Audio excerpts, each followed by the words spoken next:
Welcome! On this episode of Leadership and Loyalty Tips for Executives, we ask, what do you stand for? Do you feel a sense of purpose and mission? And do you find yourself standing around waiting for permission?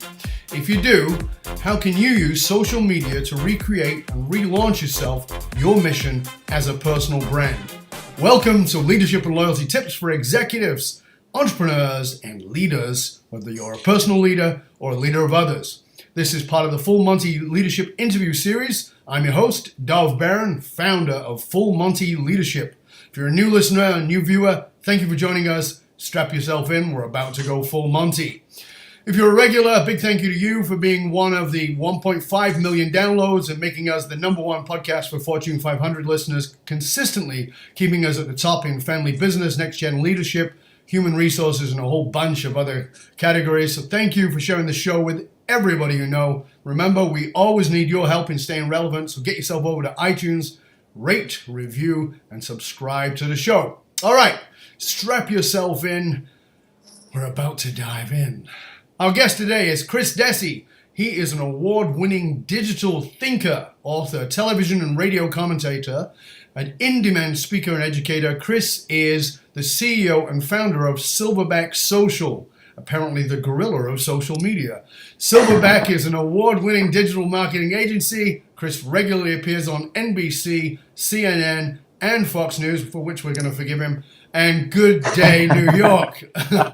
Chris has no political affiliation there whatsoever.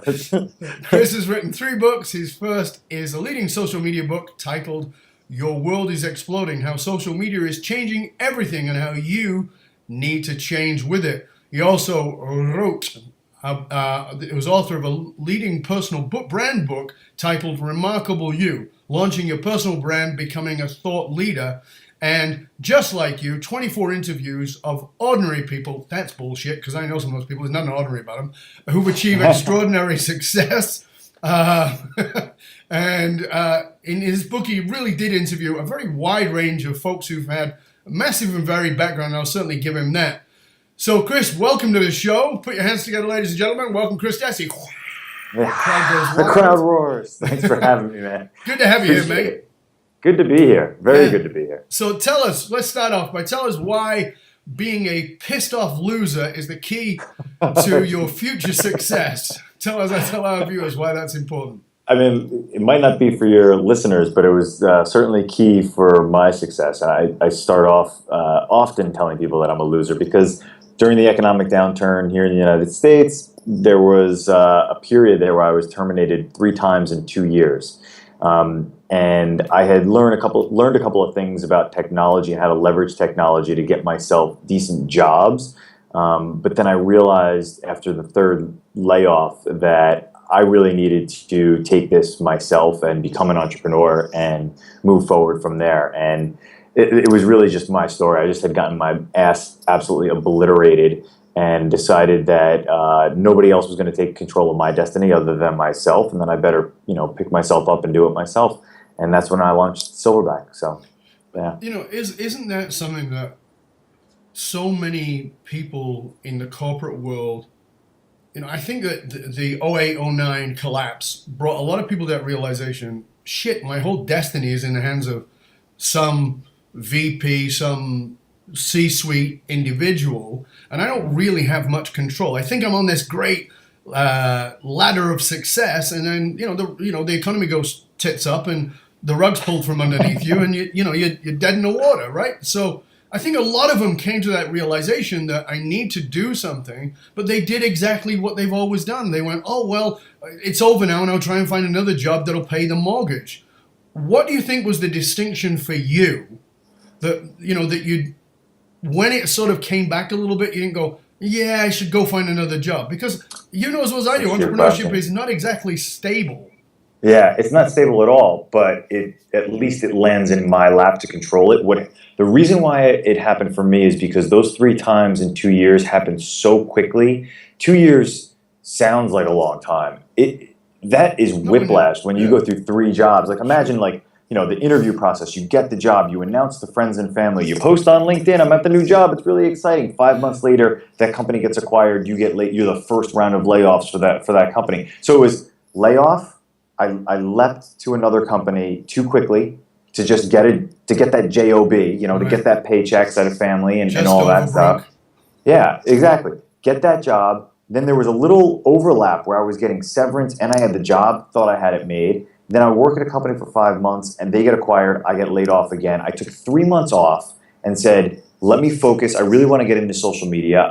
I defined the company that I wanted to work for, which was Buddy Media. I went so far as I purchased the URL facebookshouldhireme.com, like wanted to get attention, that I wanted to get into social media. It got media attention. Get to Buddy Media, drinking their Kool-Aid. So excited about Buddy Media. A year and 3 months later, they hire a general manager from Google. 2 weeks after he gets hired, I'm gone.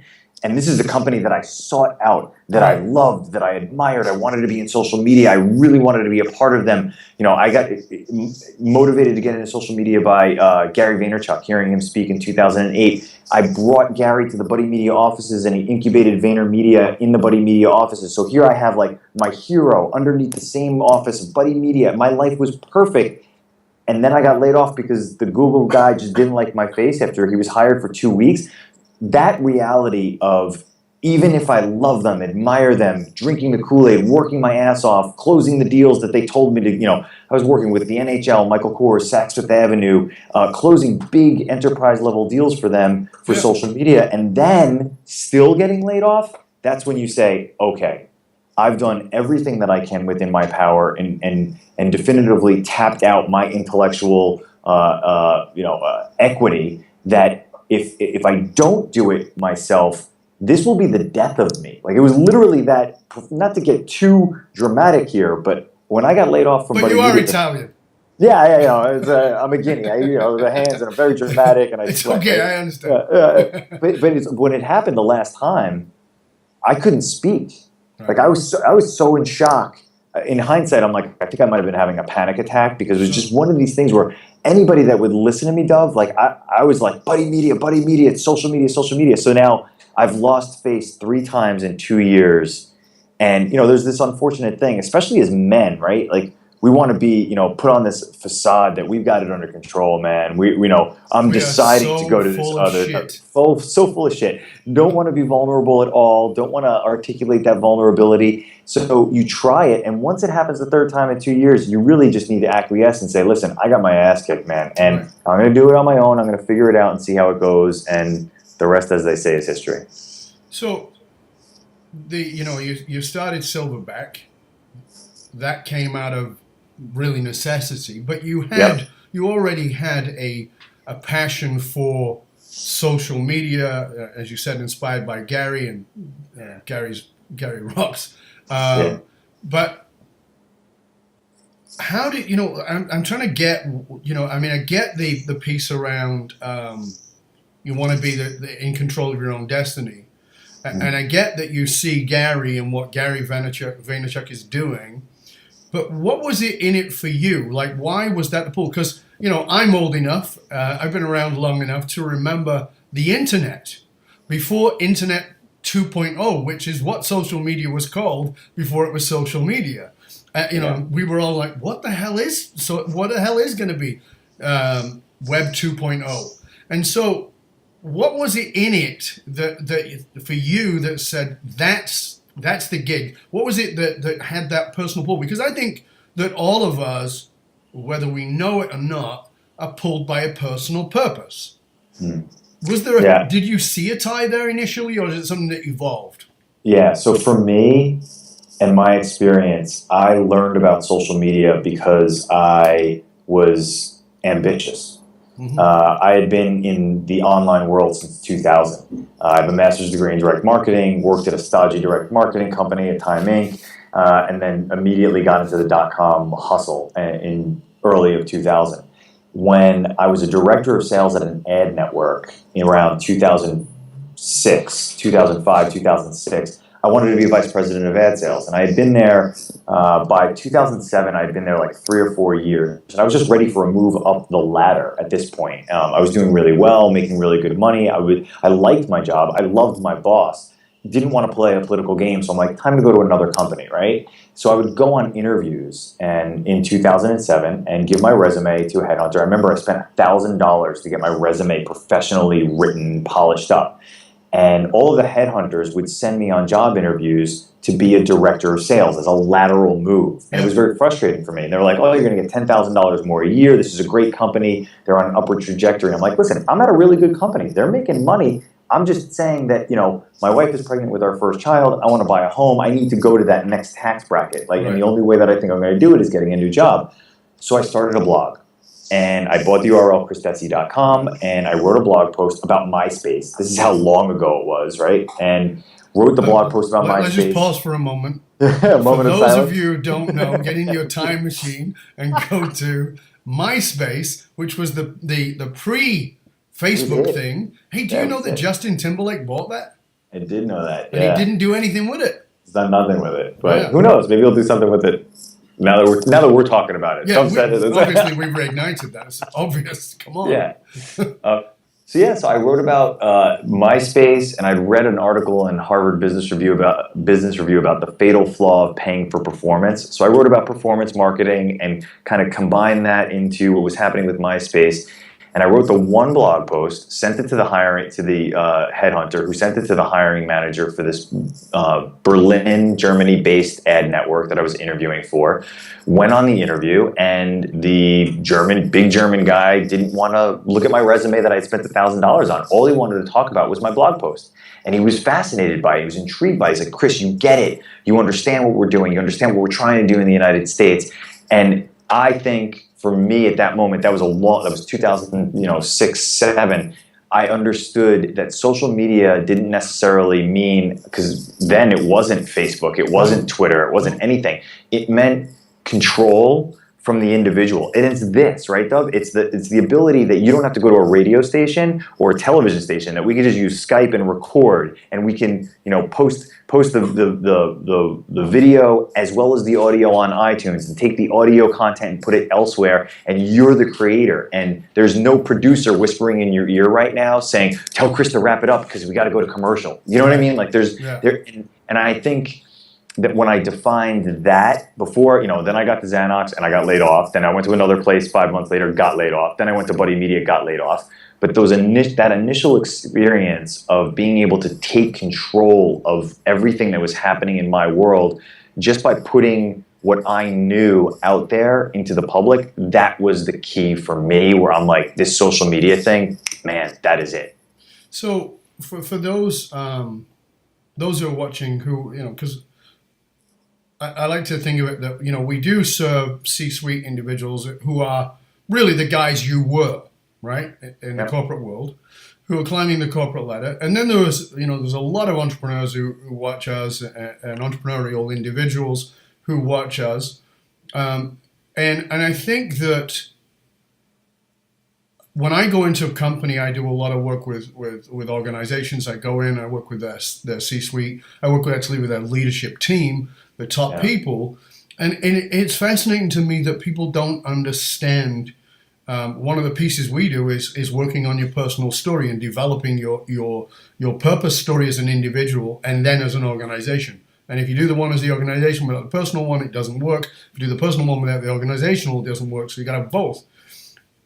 And then they go, but why would I do that? And I go, welcome to this century. Hello. And they go, well, you want me to put this out in the world? And I'm going, yeah. And they're like, oh, no. So there's so much of that mindset that says exactly what you're saying before, that we're men and we're not vulnerable and we don't show shit and we don't let people in. And this is my my decal on my door, and it says that I'm the VP of, or I'm the CMO, or I'm the whatever it is. And they don't get the importance of having a story and getting it out into the world. How do you cross that barrier with them? How does Silverback assist those guys in pulling off the freaking blinders and going, you need to see this, you dope? Yeah.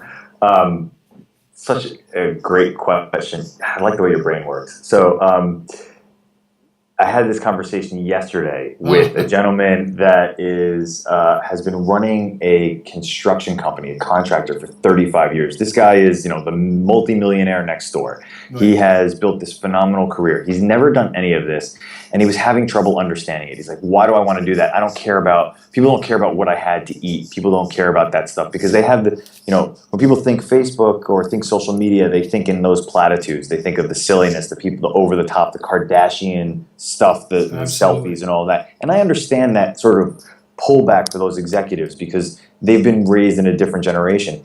But I spoke to him about when I speak, when I keynote, I don't really talk about tactical things. I don't talk about use this tool for a podcast or that tool for whatever. I talk about lessons.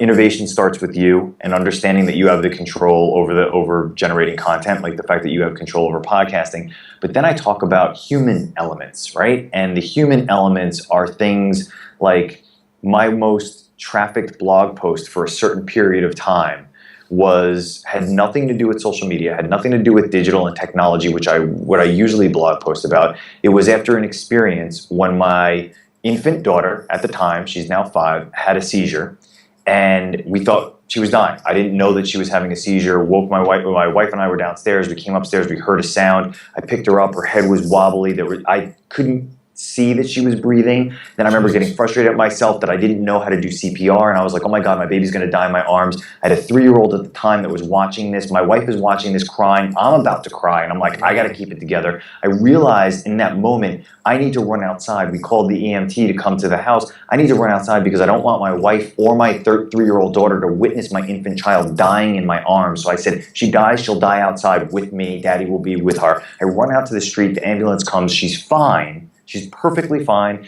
It was a febrile seizure. It's normal. She goes to the hospital. They took care of her. The next day, this was in September of 2011. The next day, they're talking about the September 11th 10-year anniversary. And it hits me. And it hit me like a ton of bricks. My friend Sean Lugano, who was the captain of my rugby team, was murdered on September 11th. It was upsetting when he died. But that moment, for the first time, as a parent, it hit me how devastating it must have been for his parents to go through that, to lose a child at that age. And I realized just how fucking lucky I was that I had a beautiful wife, a home, 2 beautiful and healthy children, and that Sean never would have been able to experience that. And I blogged about that because of an experience that I had, and it became one of my most highly trafficked blog posts. That's the stuff that I talk about to these executives. And I say, not once did I mention Silverback Social. Not once do I mention my business model or the structure of my business, but I will tell you this, I close deals because of that blog post, and I get business inquiries because of that blog post. If they find me by virtue of different means, somebody might be Googling something about September 11th or about Sean, they read that, and it's because I was able to be vulnerable, articulate my values in my life, my core belief system. And when people read that and I go into a boardroom with them and they well up and they have tears and they say, listen, I lost 10 friends on September 11th. I know what you're talking about now that I have kids. I get it. That becomes a much more profound business relationship and relationship period. And when I spoke to this gentleman from the construction company and I explained that to him, he got it. And the reason why is because these guys, they understand that intrinsically. They've built their business. I have deep, deep reverence for the guys for the past 30 years that haven't done anything on social media because they built these multi-million-dollar businesses. Deep reverence. They've been doing it in the real world. They share those stories with their business partners, but it's over a scotch after they've been working with each other for a little while. Yeah. And then they bring down those facades and they become vulnerable. And this is just a different venue for them. And once I'm able to speak to them from that regard, it clicks and they say, now I get it. It doesn't have to do with a picture of my breakfast. And it could be anything that they want. The guy that runs the construction company, he's an art collector. He's got a great eye for art, but he's a contractor that builds, amazingly cool restaurants in New York City. And he's kind of like, all right, where does that fit in? And I'm like, listen, man, people do business with you because you're a golfer, because you collect art, because you're a very high EQ business leader and you've had this successful business in New York City in a cutthroat environment for 30, 35 years. That's the stuff we talk about. We're not going to talk about the nuts and bolts and the deal that you got on the metal that you used in that building at all. Like, it might come up, but I doubt it'll come up. Right. I think what you're saying is, I couldn't agree with it more. It's understanding that social media is a way to have a conversation. That's what I always say to people. It's a way to have a conversation. And I see people doing social media, and the two flaws that I see are talking at people. Yes. And whether you're doing that on social media or doing that in a conversation, nobody's really interested in actually being, if they are in front of you, it's because they're being courteous, and they don't have to be in social media. Go, click, you're gone. Mm-hmm. And the other thing is the other side of what you just spoke about, because I speak a lot about vulnerability and the power of vulnerability in leadership and how vital it is. But now this, I've been speaking about authenticity and vulnerability for 30 plus years. I've been doing what I do for more than 30 years. Authenticity and vulnerability. And people thought I was nuts for years, and that's okay. But now what I see is it's become the trend. And the problem with that is then you get faux vulnerability. Yeah, man. Right? Which drives me fucking nuts, because now it becomes the person viewing is trying to filter, is this bullshit that somebody's telling me some story because they're trying to hook me and they're using their NLP? Or is this somebody who actually is sharing from their heart, I'm holding my kid in my arms and I'm thinking that my child is going to die? That's a very different thing. And I think that's where the edge is that it's, you're in the marketing world, but you didn't use that to market. And right. I think that's the tainting of the thing is that, well, this is great marketing. It is, but you can't tell it as marketing. Yeah. How do you get across that? Because you're gonna have the guys like you just said who are going, when I was introduced to Twitter, I was like, listen, I don't care you took a shit or what you had for breakfast, and I don't think anybody cares about that, whether I did either. So you've got those guys, but you've got these other guys who go, oh, this is a great marketing opportunity, rather than a conversation. How do you help them to stop being faux, being the fake version, or I'm sure if you're like me, is go, I want nothing to do with you. Yeah, that's the difficult part. That's the part where we need to gently nudge them in the right direction. And, it's okay to market through social media platforms. It's okay to promote things. It comes down to reverence, right? It comes down to reverence for humanity and reverence for people. Like, they don't want to always hear about it. They don't want to always be promoted to, but they might say, okay, at least when I understand that there's some definitive reverence there, I might pay attention to that message. If you've been definitively and truly authentic the past 10 times, maybe the 11th time, I'll accept the fact that you're talking, giving me a marketing message. It's also, and you mentioned Silverback earlier, the gorilla. The name of the agency is Silverback Social, but it's because of a psychological test that many of your listeners, I'm sure, have seen, where there's 3 people in black shirts, 3 people in white shirts, zigzagging around, they're flipping a basketball, and the gorilla walks by. And the reason why I named us Silverback Social is because of the silverback gorilla, but not because we're the big gorilla in the room. And it's really about selective attention, and it's again having reverence for marketers that have marketed a certain way, and they just didn't see the social media stuff happening around them because they were focused on one specific thing. So it's the ability for us to have a conversation with those old tried and true marketers and say, listen, your message still had to be backed up by some sort of truth, by some sort of fact, and some sort of authenticity. Otherwise you wouldn't be in business, right? And that's part of it too. So you can have a marketing message and still be authentic and still resonate, but still communicate it properly. Or you can be a complete asshole and try to, pretend to be like, oh, I'm a bleeding heart and I'm oversharing and back out. But it's a little bit more difficult through social media, but I do think that social media can be the ultimate bullshit meter. Like, people can sniff it out pretty expeditiously, where you're like, that doesn't feel right to me. On to the next one. Well, I think that, that's a good point, because I think that one of the things I talk a lot about is how to lead millennials. Yeah. And I think because they've been brought up in the extreme screen time, and they've been brought up with all of those things, all the screens in front of them, because their attention span is that of a goldfish, at best, right? Probably a gnat. they do quickly go, this is full of shit, gone. And so I think that is a very vital thing. I think that I battled with social media myself. As I said, Twitter, like, I don't think people care what I had for breakfast. But I sort of battled with it because it seemed to be so, didn't have any substance. And now, of course, now I get it. I'm everywhere on social media. But the thing about it was for me, was as I said, it was this opportunity to have conversations. And I think that's where I certainly didn't understand in the beginning. And I think so many don't understand. What do you see as the biggest mistake people make who are old school, who may be in my generation, who are old school, who are trying to enter the social media world, marketing or whatever it may be, or platforms? What do you see the number one mistake they make is? They try to be like the cool kids, and that's a problem. If you like, I mean, listen, you are wearing the most killer shirt I've ever seen, right? There's like an incredible design there. You look handsome with the shirt on. Like, that's, you can tell that you're really comfortable in that. Even like with the green background behind you, like, there's flash to your personality. There's style. You're a good-looking guy. You have a presence.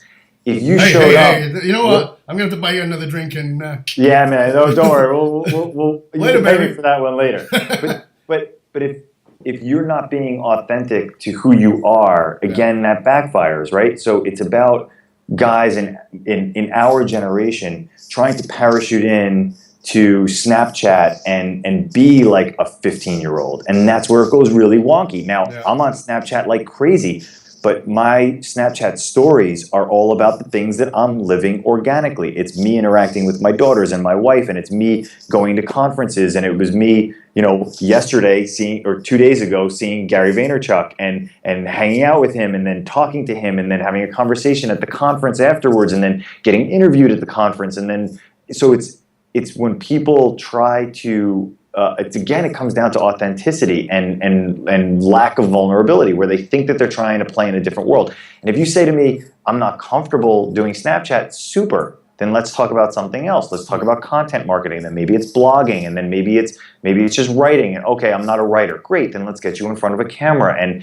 you're obviously, if you're a CEO of a company, maybe you can string a sentence together and you can talk about your company. Well, I'm not comfortable doing that. It's like then you just try to find what fits for people. And then you try to extricate the stories. Yesterday we had a kickoff meeting in Brooklyn for a company called Kettlebell Kitchen. It's like really fascinating. They have pre-made meals that are high in protein and no gluten and all that stuff. Awesome. I'm obsessed with CrossFit. And we're walking around the kitchen, and I'm generating content on my camera and video, and I'm talking to the chefs and the guys that are prepping the food. And the CEO was kind of laughing, and he's like, yeah, we didn't even think that this would be cool content to you guys. They named the freezers. They had a sign on one of the freezers. They're like, this is called LL Cool J's freezer. Like, it had a picture of LL Cool J and like all this silliness. And they don't think about that being part of their business. They think about the facade of it, and they don't understand that can be social. And they think that they need to be the Kardashians in social. And that, social media, that's why the term, even saying social media, conjures up silliness, and executives don't want to be perceived as being silly. And I think that's the like point. the I think we're going to stop that, because I think that's a point.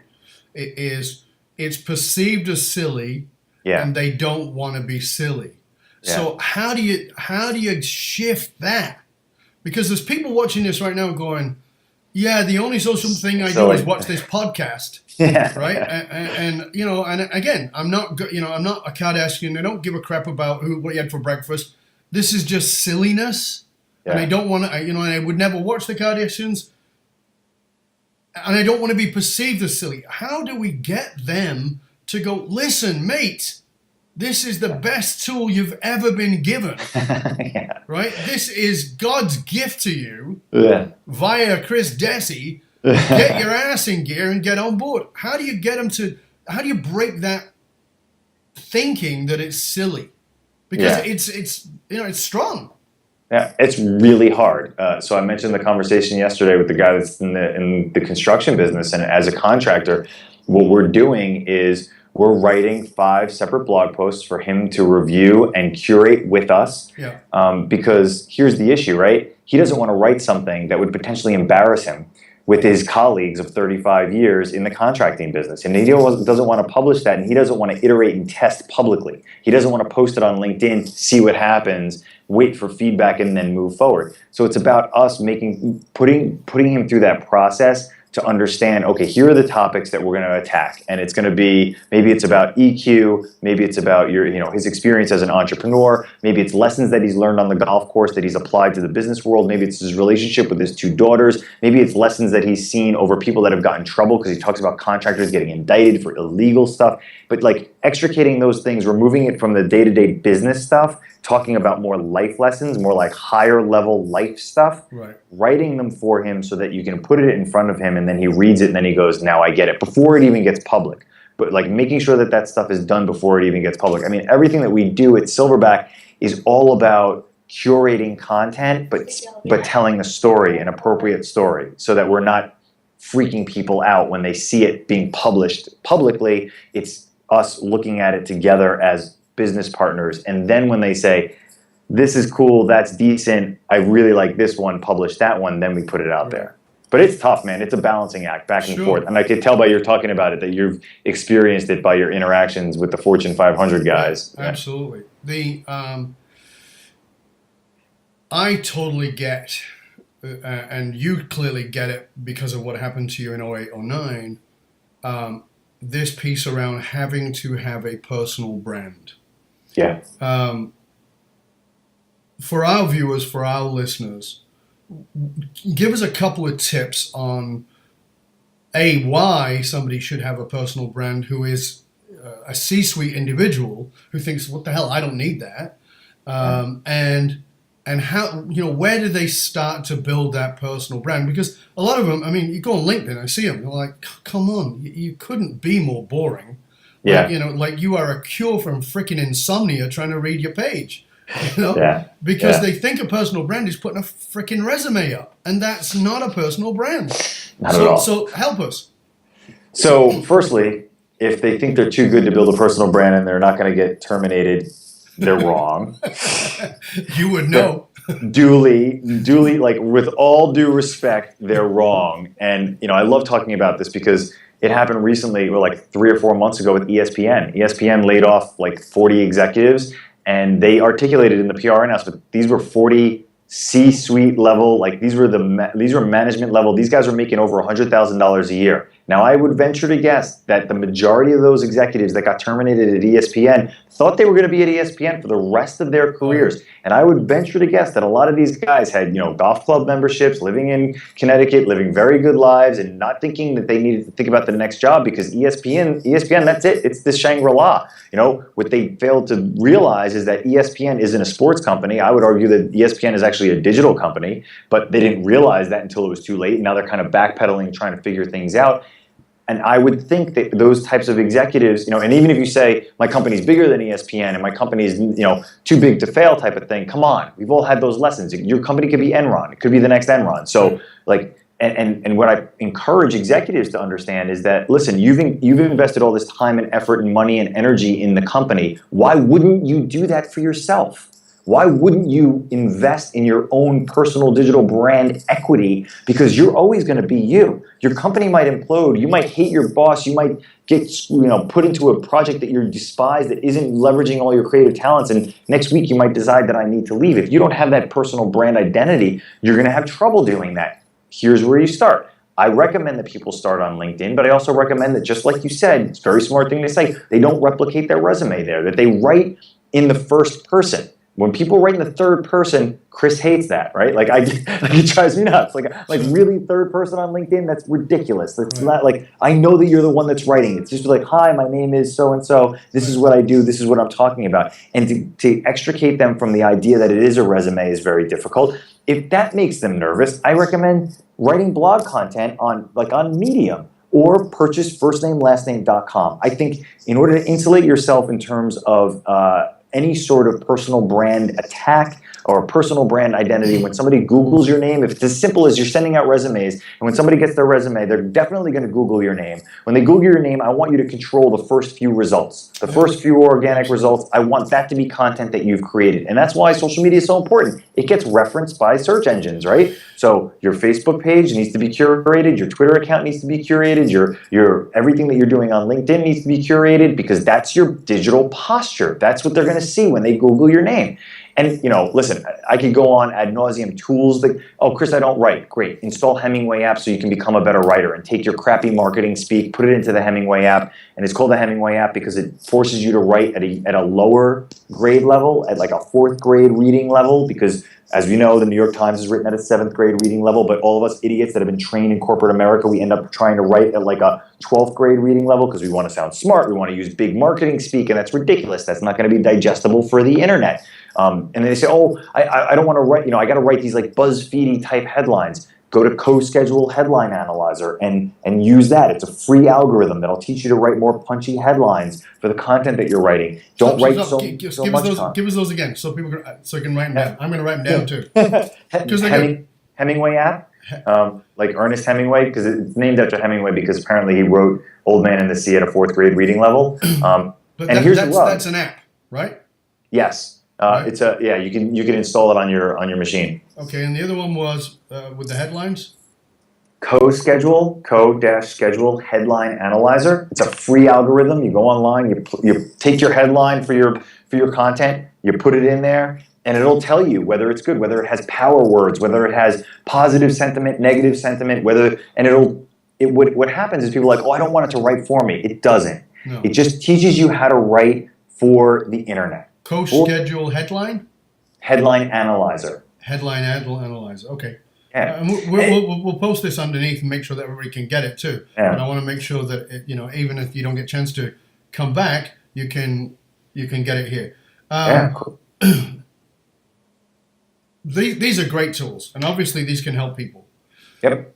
And I agree that everybody should be doing this. I'm going to tell you one of the objections I get is if I do this and the CEO sees it, they're going to think I'm trying to leave and I'm marketing myself outside of the company. So glad you brought that up. So that's going to be a punch in the head, right? So, So I say, walk into the CEO's office, say, I need your advice, I need your help. Here's an initiative I'd like to start internally within the organization. And I'd like to start, sir, ma'am, by interviewing you for my first post. Oh, shit, that's good.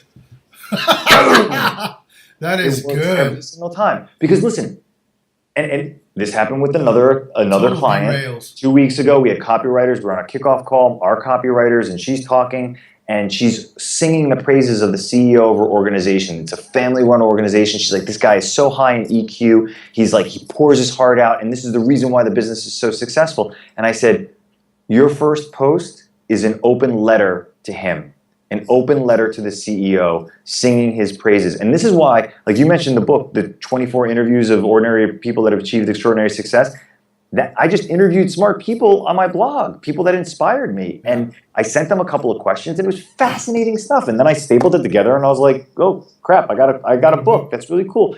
Blogging doesn't need to be about me. It doesn't need to be about the Kardashian selfie stuff. It can be, I mean, listen, the story that I told earlier, the heading photograph was of my friend Sean that had been murdered, and it was an open letter really to his parents. Yes. It was oh my God, I can't believe what you went through, and now I understand how lucky I am, and I understand what a profound lesson. It wasn't about me saying, oh, boo-hoo-hoo, I lost my friend, and I thought my daughter was going to die. It was more about me giving something than anything else, and I do it often. I mean, when I first met Gary Vaynerchuk, I wrote a blog post saying in 5 years this guy's going to be a household name, and I wrote why, and I remember he was in our office and it was awkward. It was like we were downstairs in Starbucks and he's like, dude, thanks so much for the blog post, and he gives me a big hug.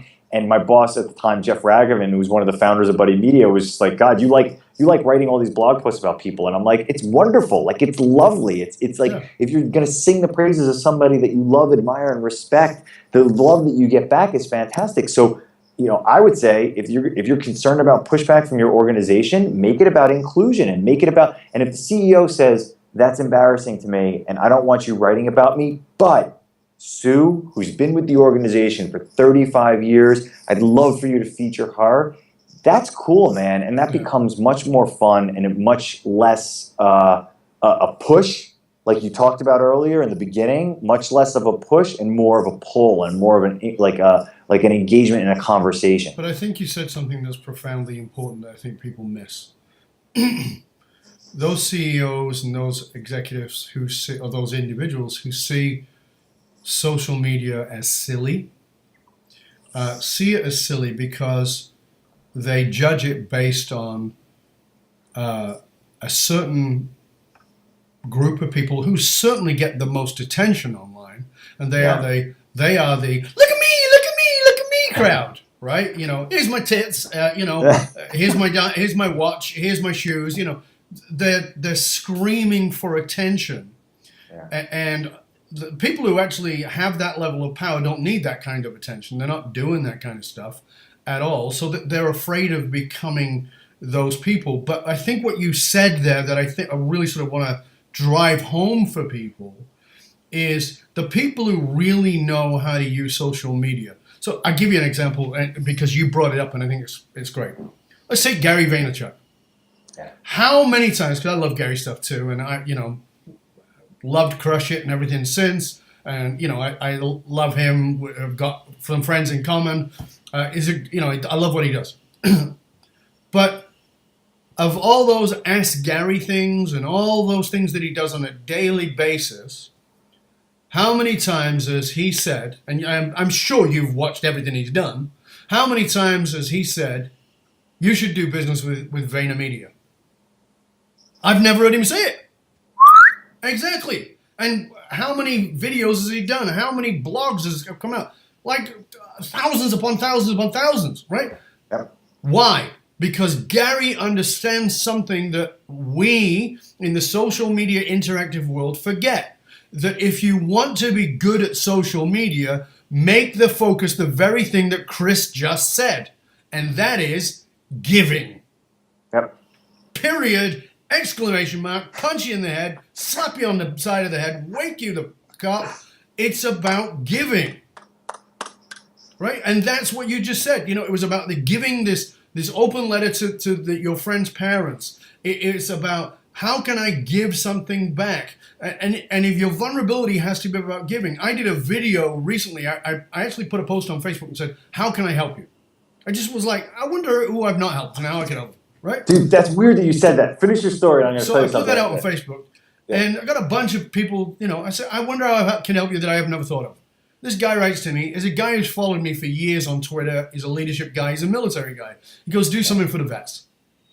Cool. I'm like, okay. I said, I will go away and think about that. So I go away and think about it. I'm going to be balls honest here. I am a conscientious objector. I do not agree with war. And I have many friends who served, good friends. And I've said to them, I think people who serve are stupid because you go to war not for your country. That's the bullshit you're sold. You go to war for assholes in suits who would never do that themselves. And they send people who are working class who go, I need a fucking job, and here's a job and a potential for opportunity for education. I still have respect for what you do. So you can take that any way you want, but I have respect for what you do. But the other side of it is this. If you go and you do that, and I'm the government who sends you that, I have to have the fucking backbone to say, I will take care of you when you come home. Yeah. Not I will forget you and have you be homeless. And I've always been furious about it, and I've spoken a lot about that I really hate the way the vets have been treated. So I'm thinking about this, and I'm struggling with this moral dilemma that I'm against war, and I don't really believe in being a soldier. So I look at this thing around all these suicides, and I go, what do I have in common with them? Because I've not served, and I would never serve. So, and I go, so I do my research, and I go, fucking hell, so many of them are depressed. So many of them have massive level of anxiety beyond the PTSD stuff. So I had a chat with my wife, and I said, here's what I'm thinking about doing. She says, why would you do it? I said, to help the vets. She goes, Well, if it's about helping, that's what you're about. Oh, yeah.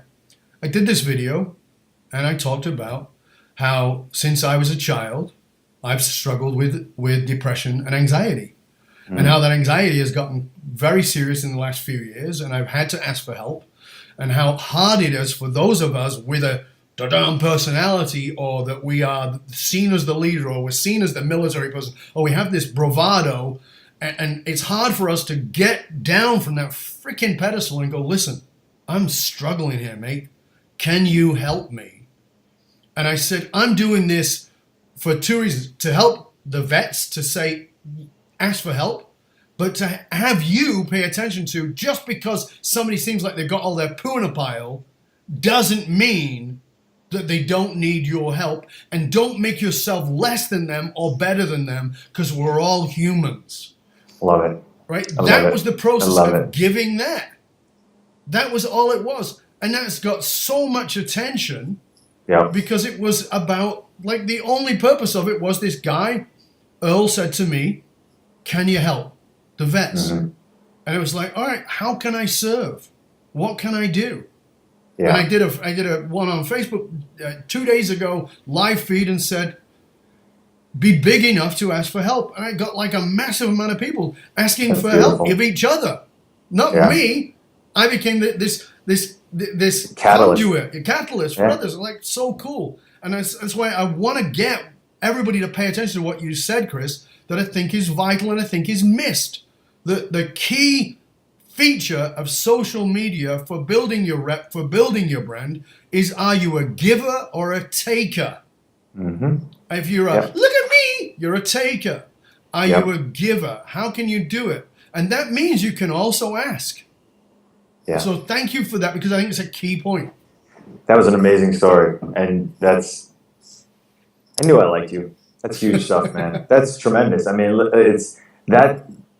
I'm a little obsessed with the idea that you allowed yourself to be that vulnerable, and I think that is beautiful, absolutely beautiful. So well done, you. I'm very impressed with that. Thank you, sir. Very cool stuff.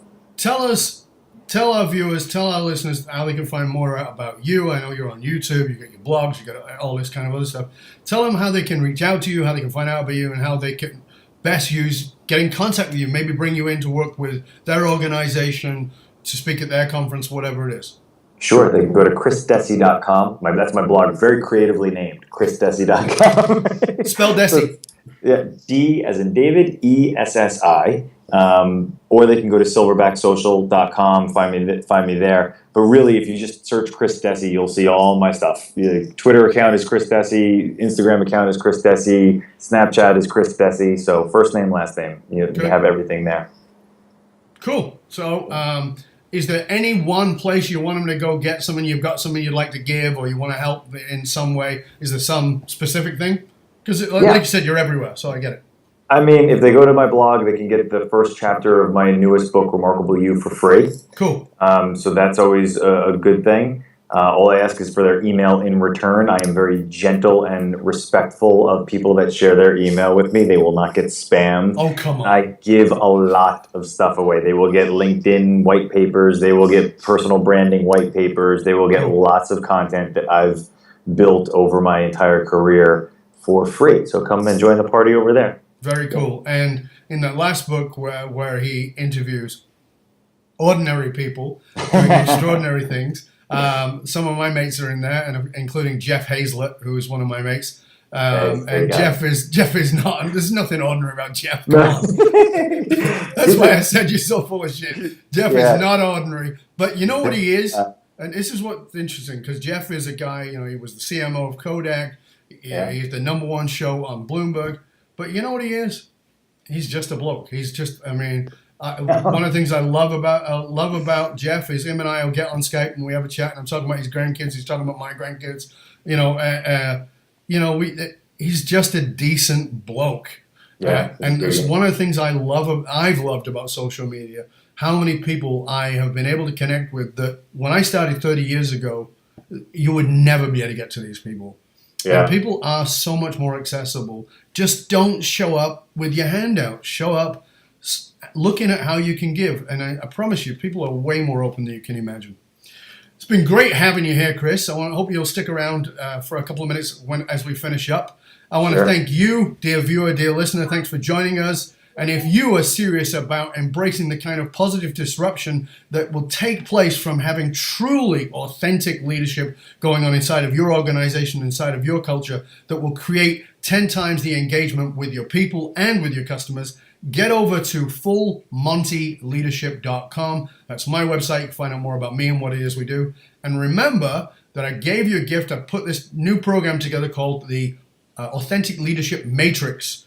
It's absolutely free to you, $197 value. Get yourself over there, matrix.fullmontyleadership.com. It's very cool. It breaks it into 5 categories. And understanding what authentic leadership is, broken into 5 categories. Authentic leadership in action, not just authentic leadership, but in action. What your culture is that authentic? What's your purpose? What's your leadership development? Emotional intelligence, vital. Chris brought it up several times in the conversation.